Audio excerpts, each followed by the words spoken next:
Hi guys, welcome to my YouTube video. Today we are going to solve the problem of the day by GFG, and today's problem name is maximum index. And the problem statement says that an integer array of size n is given to us and our task is to find maximum of j minus I subjected to the constraint of array of I should be less than or equals to array of j. So question में हमें एक n size की integer array given है, हमें maximum value बतानी है J minus आई की such that की जो एरे ऑफ जे है वो एरे ऑफ आई से बड़ा हो। तो before proceeding with the answer में कुछ क्लेम करना चाहता हूँ according to the for the condition given to us, like जो जे माइनस आई है उसकी वैल्यू को हमें मैक्सिमाइज करना है। कंडीशन ये है कि जो मेरे पास एरे ऑफ जे है that should be greater than और इक्वल होना चाहिए एरे ऑफ आई से। तो मैं बोल रहा हूँ कि जो जे है और आई है कुछ हमें बताया नहीं है कि जे ग्रेटर देन इक्वल हो आई से या लेस देन इक्वल हो, ऐसा कुछ नहीं बोला है। बट मैं बोल रहा हूँ कि जो मेरा जे है वो हमेशा आई से बड़ा या इक्वल होगा। ऐसा मैं क्यों बोल रहा हूँ, लेट्स सी। केस वन देखते हैं कि जब मेरा जे आई के इक्वल था तो उस केस में array of J would be, let's say कि जे आई के इक्वल है, so array of J will be equal to array of J, क्योंकि आई और जे दोनों सेम है। उस केस में आंसर हो जाएगा जे माइनस जे जीरो के इक्वल। सो ये समझ आ चुका है कि फॉर मेरा आंसर मिनिमम जीरो तो होगा ही होगा। वाई सो? क्योंकि जब जे आई के इक्वल होगा उस केस में आंसर जीरो आ रहा है और जे इक्वल्स टू आई वाला हमारी कंडीशन को सेटिस्फाई कर रहा है। सेकंड केस देख लेते हैं कि जब जे मेरे पास छोटा है आई से, तो इस केस में जो जे माइनस आई की वैल्यू है वो नेगेटिव आएगी। लेट्स से कंडीशन सेटिस्फाई हो जाती है but the value is negative. जो नेगेटिव वैल्यू है वो मेरे जीरो से छोटी है, hence this will never give me the maximum answer. So ये वाला केस हमें चेक करने की जरूरत ही नहीं है। थर्ड केस है कि जे मेरे पास आई से बड़ा है, तो डेफिनेटली अगर ऐसा कहे तो मैं अपने आंसर को अपडेट कर दूंगा maximum of my current answer से कोमा जे माइनस आई से, क्योंकि मुझे maximum value of J minus I चाहिए। राइट? सो ये तीन केसेस मेरे पास होंगे। अगर हमें तीन केसेस समझ आ चुके हैं तो बस हम कह सकते हैं कि फॉर एनी जे, अगर मैं जे को फिक्स कर देता हूँ, लेट्स से कि मेरे पास ये एरे गिवन है, इसमें मैंने जे को फिक्स कर दिया, तो जो मेरा आई होगा वो इस रेंज में होगा। सो मुझे एक आई चाहिए जे के लेफ्ट साइड में, और ये आई की वैल्यू एज स्मॉल एज, जितनी भी छोटी हो सकती है मुझे उतना स्मॉल करना है। It should be as smaller as possible so that कि जो मेरे पास डिफरेंस है जे माइनस आई का वो मैक्सिमाइज हो सके। So we will be solving this problem using a three approaches.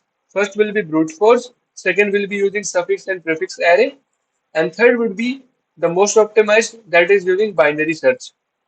तो मैं आपको रिक्वेस्ट करता हूँ इस वीडियो को कंप्लीट देखें। You will definitely going to learn a lot of things from this video for sure. So first approach को इसी केस से हम जो हमने यहाँ पे डिस्कस किया था कि मेरा जो आई जे है, आई जे को फिक्स कर देते हैं, आई की वैल्यू को चेक करते हैं, उसी से आता है कि मैं एक लूप को ले लेता हूँ फर्स्ट अप्रोच के अकॉर्डिंग फॉर फॉर जे की वैल्यू को from zero to N, and मैं इंटरनली इनर एक आई लूप ले लूंगा, एक इनर लूप ले लूंगा जो जीरो से लेकर जे तक चलेगा। एंड अगर मेरे पास array of J is greater than और equals to array of I है, so I will update my answer with maximum of answer comma J minus I. Right? अगर ये कंडीशन जो मैं इस कंडीशन यहाँ पे लिखूंगा वो सेटिस्फाई होती है, इस कंडीशन क्या है, ये वाली condition, array of J should be greater than और equals to I. Initially answer की वैल्यू जीरो से मैं इनिशियलाइज कर दूंगा और in the end I can return the answer. So this is my brute force approach. Time complexity क्या होगी, since we are using a two for loops, so the time complexity is N square. We are not using any extra space, so space complexity is big of 1. But n square time complexity is very used for the constants given to us in the question. हमें further optimize करना पड़ेगा। तो इसको optimise करने के लिए intuition कहाँ से आया, चेक करते हैं। देखिए हमें एक एरे गिवन है, ये तो समझ आ गया कि जे हमारा राइट साइड में होगा, आई मेरा लेफ्ट साइड में होगा। एरे ऑफ जे की वैल्यू ग्रेटर देन इक्वल होनी चाहिए एरे ऑफ आई से। ठीक है, अब देखिए मुझे पता है कि यहाँ इस पर्टिकुलर केस के लिए एरे ऑफ जे मेरा एरे ऑफ आई से बड़ा है, लेट्स से मुझे पता है। तो ये आंसर तो करंटली हो चुका है, J minus I would be the answer. अब मुझे आंसर को फर्दर मैक्सिमाइज करना है। फर्दर मैक्सिमाइज करने के लिए क्या होगा, कब होगा, जब जे और आई के बीच में डिस्टेंस बढ़ेगा। तो मेरे पास दो ऑप्शन है, आइदर मैं जे को फर्दर इंक्रीमेंट करूं, मैं बेसिकली टू पॉइंटर्स अप्रोच की बात कर रहा हूँ यहाँ पे, दो पॉइंटर्स में लूंगा आई एंड जे, और लेट्स से कि जो जे और आई करंट पोजीशन पे कंडीशन को सेटिस्फाई करते हैं, but I wanted to check further conditions जो मुझे मैक्सिमाइज आंसर दे सके और भी ज्यादा। तो दो पॉसिबिलिटी, या तो मैं जे को इंक्रीमेंट करूं या आई को इंक्रीमेंट करूं। आई को इंक्रीमेंट करूंगा तो जे और आई के बीच में डिस्टेंस कम होगा, बट जे को इंक्रीमेंट करूंगा तो जे और आई के बीच में डिस्टेंस बढ़ेगा। So, मेरा एम है डिस्टेंस को इंक्रीमेंट करना।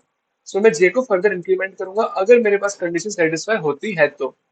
अगर कंडीशन सेटिस्फाई नहीं होती है कि एरे ऑफ जे जो है वो बड़ा नहीं है एरे ऑफ आई से एट दिस पर्टिकुलर स्टेट, तो मैं क्या करूंगा, आई को फर्दर इंक्रीमेंट करूंगा। शायद इस पर्टिकुलर वैल्यू के लिए नहीं है इक्वल, क्या पता अगली वैल्यू के लिए मेरे पास एरे ऑफ आई छोटा हो जाए एरे ऑफ जे से।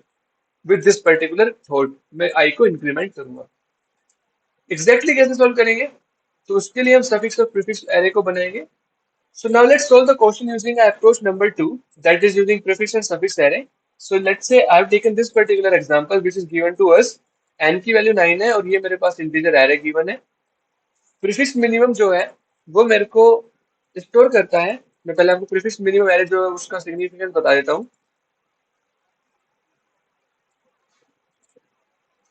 दोबारा रिपीट करता हूँ। So now we'll be discussing the approach number two, and in this particular case we will be using a prefix and suffix arrays. So I have taken this particular example which is given to us in the question. So जो prefix minimum array है वो क्या represent करती है, let's see. किसी भी ith index पे prefix minimum बताता है कि from index 0 to I this is the minimum value in my array. ठीक है, like in this index, like in this particular case we are at index 4, so till index 4 the minimum value is 3। ये हमें 3 represent करता है। Similarly suffix of जे क्या represent करेगा, suffix of जे बताता है कि इस रेंज में फ्रॉम जे टू एंड जो सबसे maximum element in the array that is equal to suffix of J. Like इस रेंज में जो सबसे मैक्सिमम एलिमेंट है that is my suffix of J. ठीक है, जो कि 80 के इक्वल है। ऑलराइट, अब हमें पता चल गया कि प्रीफिक्स मिनिमम क्या स्टोर कर रखा है, प्रीफिक्स सफिक्स में, सफिक्स मैक्स में क्या स्टोर्ड है। अब सोल्व करते हैं कि कैसे किया जा सकता है इस क्वेश्चन को solve. Like as we discuss हम टू पॉइंटर्स अप्रोच यूज कर रहे हैं यहाँ पे। मैंने आई को जीरो कर दिया इनिशियली। इनिशियली जो मेरा आई है और जे है दोनों इनिशियली जीरो पे ही है, जीरो पे है। अब मैं चेक करूंगा कंडीशन को कि जो सफिक्स मैक्सिमम ऑफ जे है जो कि 80 के इक्वल है, जो कि 80 के इक्वल है, और जो प्रीफिक्स मिनिमम ऑफ आई है वो 34 के इक्वल है। सो जो सफिक्स मैक्सिमम ऑफ जे 80 है वो मेरे पास प्रीफिक्स मिनिमम से बड़ा है। राइट, तो बड़ा होने का इसका इंटरप्रिटेशन क्या होगा, ये बताता है कि मेरे पास राइट साइड में फ्रॉम द इंडेक्स जे एक एलिमेंट एग्जिस्ट करता होगा जिसकी वैल्यू 80 होगी। 34 क्या बताता है, on the left side of my I और इवन एट आई मेरे पास एक वैल्यू एग्जिस्ट करती होगी जिसकी वैल्यू 34 होगी। और ये मेरे पास कंडीशन को सेटिस्फाई कर रहे हैं कि जो इस पर्टिकुलर जे के लिए जो वैल्यू होगी वो मेरे पास राइट साइड में वो बड़ी है मेरे पास आई की वैल्यू के जो मेरे लेफ्ट साइड में एग्जिस्ट कर रही है। अगर इस कंडीशन की वैल्यू सेटिस्फाई होती है तो मैं आंसर को बोल सकता हूँ कि जो मेरा आंसर होगा डेफिनेटली जे और आई से के जो जे की वैल्यू जो होगी, जो डिजायर्ड वैल्यू होगी जो 80 की, जो एक्चुअली में ये है, वो इस जे से तो बड़ी होगी या इक्वल होगी। और 34 की जो वैल्यू है वो मेरे पास इस वाले आई से छोटी होगी या इसकी इक्वल होगी। सो आंसर डेफिनेटली मेरे पास या तो आंसर होगा ये जे माइनस आई होगा। और सम टाइम अगर लेट्स से जो वैल्यूज है इस वाले केस में जैसे 80 मेरे पास जे पे नहीं है बल्कि राइट साइड में है, strictly greater than index then J, तो ये जे माइनस आई से भी बड़ा होगा। बट अभी हम उसको हैंडल नहीं करेंगे क्योंकि वो अपने आप ऑटोमेटिकली हैंडल हो जाएगा while we will be performing this particular thing for all the value of I and j। ठीक है, तो आंसर को हम ऐसे मैक्सिमाइज कर देंगे अगर कंडीशन सेटिस्फाई होती है तो। अब कंडीशन सेटिस्फाई हो चुकी है, यहाँ पे देख रहे हो 80 बड़ा है। अब मेरा नेक्स्ट एम क्या है, आंसर को मैक्सिमाइज करना। आंसर कैसे मैक्सिमाइज होगा, वी डिस्कस्ड, हमें जे को इंक्रीमेंट करना पड़ेगा। तो मैं जे को जो यहाँ पे था यहाँ से हटा के इस वाले इंडेक्स पे ले जाऊंगा। सेम चीज अगेन सेटिस्फाई होती है कि जो मेरा 80 है that is greater then my, that is माई, अभी मेरा आंसर क्या हो गया होगा, जे भी जीरो था आई भी जीरो था उस वक्त। ठीक है, सो आंसर मेरा जीरो हो गया होगा। अब मेरे इस स्टेट पे आने के बाद इंडेक्स जे की वैल्यू 1 हो चुकी है और अगेन कंडीशन इज सेटिस्फाइड, जो सफिक्स मैक्सिमम ऑफ जे है वो मेरे पास प्रीफिक्स मिनिमम ऑफ आई से बड़ा है, अगर बड़ा है तो मैं आंसर को क्या बोलूंगा, मैक्सिमाइज कर दूंगा with my answer and J minus I के डिफरेंस है, दैट इज 1 - 0। सो अभी आंसर की वैल्यू 1 हो जाएगी because 1 is greater then 0, right. Further मैं इंक्रीमेंट करूंगा जे को आगे, because this condition is satisfied and I want the maximum answer, so I should have to increment the g। इस जब जे की वैल्यू यहाँ पे आ चुकी है, अब मैं फिर से चेक कर रहा हूँ, again the condition is satisfied, J की वैल्यू 2 हो चुकी थी, again my answer will be updated to 2। फिर सेम चीज करेंगे, फिर यहाँ पे आंसर की वैल्यू जे की वैल्यू 3 हो जाएगी, आंसर की वैल्यू भी 3 हो जाएगी अपडेट होकर, क्योंकि ये भी सेटिस्फाइड है। फिर मैं फर्दर जे को इंक्रीमेंट करूंगा, जे की वैल्यू 4 हो जाएगी, आंसर की वैल्यू भी 4 हो जाएगी। फर्दर मैं जे को इंक्रीमेंट करूंगा, आंसर की वैल्यू जे की वैल्यू 5 हो जाएगी, आंसर की वैल्यू भी 5 हो जाएगी। फर्दर मैं जे को इंक्रीमेंट करूंगा, आंसर अब जे की वैल्यू 6 हो जाएगी, आंसर की वैल्यू अब चेक करते हैं होगी या नहीं होगी। अब इस केस में जो सफिक्स मैक्सिमम है, जो 33 के इक्वल है, वो मेरे पास बड़ा नहीं है प्रीफिक्स मिनिमम से, नाइदर दे आर इक्वल। इसका मतलब इस वाले केस में हमारे पास ये एक जो हमारी एरे ऑफ जे वाली कंडीशन होती थी, array of J minus array of J strictly greater then array of I, strictly greater than और इक्वल टू एरे ऑफ आई, वो सेटिस्फाइड नहीं होती है। अब हम क्या करें, जे को इंक्रीमेंट करेंगे। तो अब देख रहे हो जे को इंक्रीमेंट करेंगे तो जो मेरी वैल्यूज है सफिक्स मैक्सिमम का ट्रेंड देखिए, वैल्यूज डिक्रीजिंग ऑर्डर में है, ठीक है। और ये काफी ऑब्वियस सेंस बनाती है, सफिक्स मैक्सिमम हमेशा जो वैल्यूज होती है वो डिक्रीजिंग ऑर्डर में ही होती है, और प्रीफिक्स मिनिमम में भी हमेशा डिक्रीजिंग ऑर्डर में ही होती है वैल्यूज। ऑलराइट, सो अगर मैं जे को बढ़ाऊंगा तो मेरी वैल्यू फ्यूचर में और भी डिक्रीज होने के चांसेस है, देख रहे हो 33 से 1 हो जाएगी। और मुझे सफिक्स मैक्सिमम को बड़ा रखना है प्रीफिक्स मिनिमम से, तो बड़ा रखने के लिए क्या करूंगा, बट अगर मैं आई को बढ़ाता हूँ आगे, तो मेरे पास प्रीफिक्स मिनिमम की वैल्यू बड़ी हो जाएगी, तो छोटी हो जाएगी, सॉरी, वो स्मॉलर हो जाएगी। तो शायद मेरे पास पॉसिबिलिटी हो जाए कि मेरा जो सफिक्स मिनिमम ऑफ जे फिर से बड़ा हो जाए। लाइक एज ऑफ नाउ मेरे पास 33 छोटा है, बट अगर मैं प्रीफिक्स मिनिमम जो आई को इंक्रीमेंट कर दूंगा, तो फ्यूचर में मेरे पास हो सकता है कि जो मेरा सफिक्स मैक्सिमम ऑफ जे वो बड़ा हो जाए फिर से। तो विद दिस पर्टिकुलर थॉट मैं आई को इंक्रीमेंट कर दूंगा, 1 पे ले जाऊंगा। आई अब मेरा यहाँ पे आ चुका है, and definitely we got this but we are expecting 33 मेरे पास बड़ा है 8 से, so answer would be what, 6 minus 1 is 5, answer is already 5, no need to update। but अपने पास कंडीशन होल्ड हो रही है तो हम जे को फर्दर इंक्रीमेंट करेंगे, जे आ चुका है 33 पे, ये अपडेट हो चुका होगा 7, इंडेक्स अपडेट होकर जे का इंडेक्स हो चुका होगा 7। अब 7 माइनस 1, अगेन कंडीशन सेटिस्फाइड होती है, 33 is greater then 8, so 7 minus 1 is what, 7 minus 1 is 6. 6 is more than 5, so we'll update our answer. And that's how we will do for all the value of I and j until my j is less than n and I is less than n। ये हमारे पास condition होगी, ठीक है। इस procedure को हम fulfil करेंगे और ऐसे हम आंसर को अपडेट करते रहेंगे, and in the end will the answer what we will be having after performing this these operations, that would be my maximum value and I can return that। So for this particular case answer is 6 only, we can check the test case as well, जिस case का जो answer है वो 6 ही है, so we get the right answer. अब मैं इसकी अप्रोच को समराइज कर देता हूँ फिर से। मैंने क्या किया,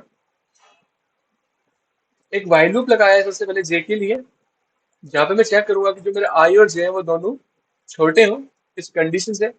उसके बाद मैं चेक कर रहा हूँ इनिशियली और आई और जे है वो 0 से इनिशियलाइज है, और जो मेरा आंसर है वो भी 0 से इनिशियलाइज है इनिशियली, ठीक है।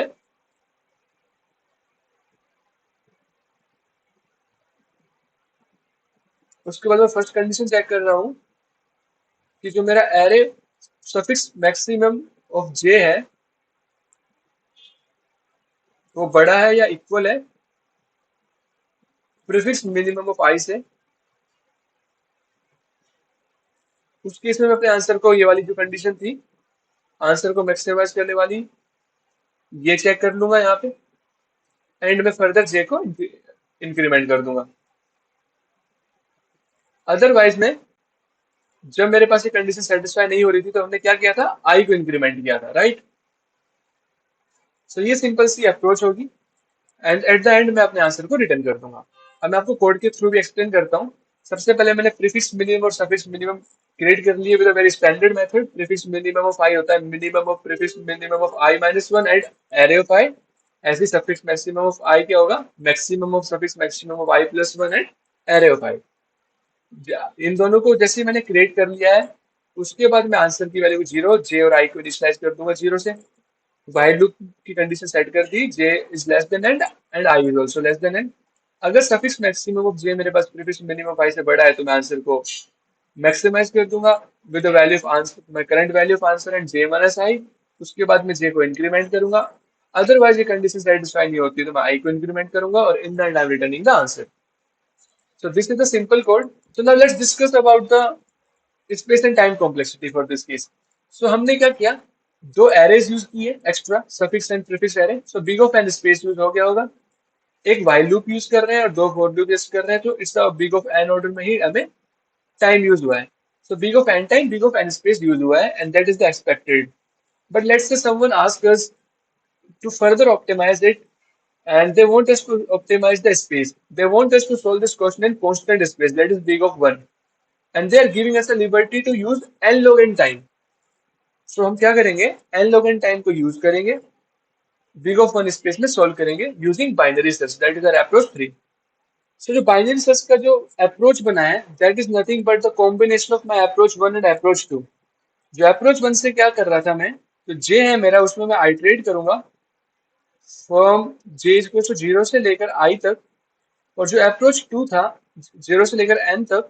और जो अप्रोच टू था जिसमें मैं क्या कर रहा था, प्रीफिक्स मिनिमम और प्रीफिक्स सफिक्स मैक्सिमम को मेंटेन कर रहा था। सिमिलरली मैं यहाँ पे प्रीफिक्स मिनिमम मेंटेन करूंगा बट रन टाइम पे एरे को ही अपडेट करते हुए। ठीक है, मैं अलग से कोई एरे नहीं बनाऊंगा। लेट्स से कि जो जे है मेरा वो 30 के इक्वल है, मेरा जे यहाँ पे आ चुका है। और लेट्स से जो जे है मेरा वो 33 पे है, यहाँ पे आ चुका है। तो मैं जब यहाँ पे आइटरेट करते हुए जहाँ पे जे मेरे पास पहुंचेगा, तब तक मैं क्या करूंगा, हरदम वाइल आइटरेटिंग में जो अपने पास एंड में क्या कर रहा हूँ, अपने एलिमेंट को प्रीफिक्स मिनिमम में जो कर रहे थे हम मिनिमम एलिमेंट से अपडेट, सेम चीज यहाँ पे कर रहे होंगे। तो होगा क्या, जब मैं जे यहाँ पे पहुंचूंगा तो जो लेफ्ट साइड में मुझे एरे मिलेगी वो ये नहीं मिलेगी, मुझे मिलेगी 34 8। उससे मिनिमम एलिमेंट यहाँ पे 8 है, यहाँ पे मुझे 8 मिलेगा। सेम मुझे भी यहाँ पे भी 8 मिलेगा। Similarly this will be 2, that's all right, then this will be updated to 2, this will be updated to 2। ये मुझे एरे मिलेगी जब मैं जे की वैल्यू जो 33 के इक्वल है वहां पे पहुंचूंगा। ठीक है, अब ये एरे सॉर्टेड है। अब मुझे सॉर्टेड एरे से क्या करना है, मुझे एक ऐसा इंडेक्स चाहिए आई का जिसकी वैल्यू 33 से छोटी हो and as as small as possible हो। अब देख रहे हो एक डिक्रीजिंग ऑर्डर में, कि सॉर्टेड ऑर्डर के फैशन को फॉलो कर रही है। जब ये सॉर्टेड ऑर्डर में होती है तो हम बाइनरी सर्च से आराम से वो इंडेक्स फाइंड कर सकते हैं जो स्मॉलर इंडेक्स होगा जिसकी वैल्यू 33 से छोटी है and as smaller as possible है। तो वो इंडेक्स ये वाला 8 होगा। कैसे करेंगे, हम एक रेंज लेंगे जो स्पेस करते हैं फ्रॉम आई, हाई लो की वैल्यू जो जीरो होगी, हाई की वैल्यू मेरे पास जो ये वाला इंडेक्स होगा, ये आई थिंक इंडेक्स नंबर 7 है। फिर मैं मिडल इंडेक्स चेक करूंगा 3 को, 3 पे मेरे पास वैल्यू छोटी है तो मैं आंसर को अपडेट कर दूंगा। फिर मैं लेफ्ट साइड के स्पेस में चेक करूंगा। The thing that we do in binary search, the standard thing we do in binary search, वही हम यहाँ पे अप्रोच फाइंड करेंगे to find the minimum possible element जो मेरे पास 33 से छोटा होगा। तो let's look at the code now. Answer की वैल्यू को मैंने जीरो से इनिशियलाइज कर दिया है। देन जे इज टू 1 से एन में मैं आइटरेट कर रहा हूँ। एज वी डिस्कस्ड, हम लोग को जीरो करेंगे, हाई को जे करेंगे। मिडल एलिमेंट पे जाएंगे जो बाइनरी सर्च की अप्रोच होती है। अगर मेरा मिडल एलिमेंट जे से छोटा है, इट मीन्स ये मेरे पास वैलिड आई है। आई को मैं मिनिमाइज कर दूंगा, minimum of mid comma I. Initially मैंने आई को हाई से इनिशियलाइज कर रखा है क्योंकि मुझे आई को मिनिमाइज करना है, तो इनिशियली मुझे एक बहुत बड़ी वैल्यू से इनिशियलाइज कर दिया। ठीक है, उसके बाद मैं हाई को मिड -1 कर रहा हूँ, लाइक मैं लेफ्ट वाला जो सैंपल स्पेस है मिड के, उसको चेक करूंगा फॉर फाइंडिंग द आंसर। और अदरवाइज मेरे पास अगर कंडीशन फॉल्स है तो मैं लो को मिड +1 करूंगा।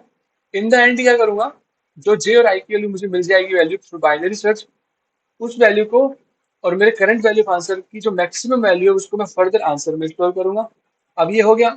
अब लास्ट स्टेप क्या था, वो प्रीफिक्स मिनिमम से एरे ऑफ जे को मुझे प्रीफिक्स मिनिमम से अपडेट करना है। उसको कैसे अपडेट कर सकते हैं, जो करंट वैल्यू ऑफ जे है और जो जे ऑफ -1 की वैल्यू थी, उनमें से जो मिनिमम है उससे मैं एरे ऑफ जे को अपडेट करूंगा। That is the way we actually minimize, we find the prefix minimum. ऐसे करके हम लास्ट में प्रीफिक्स मिनिमम फाइंड कर रहे हैं और यहाँ पे हमने बाइनरी सर्च लगाया और आखिरी में अपने आंसर को रिटर्न कर रहे हैं। So this is just taking n log n time and constant space, and that's how we solve this question using binary search. So thank you guys for watching this particular video. अगर ये video आपको helpful लगी हो then please subscribe to my YouTube channel, like this video, and if you have any query, write it down in the comment section. Thank you.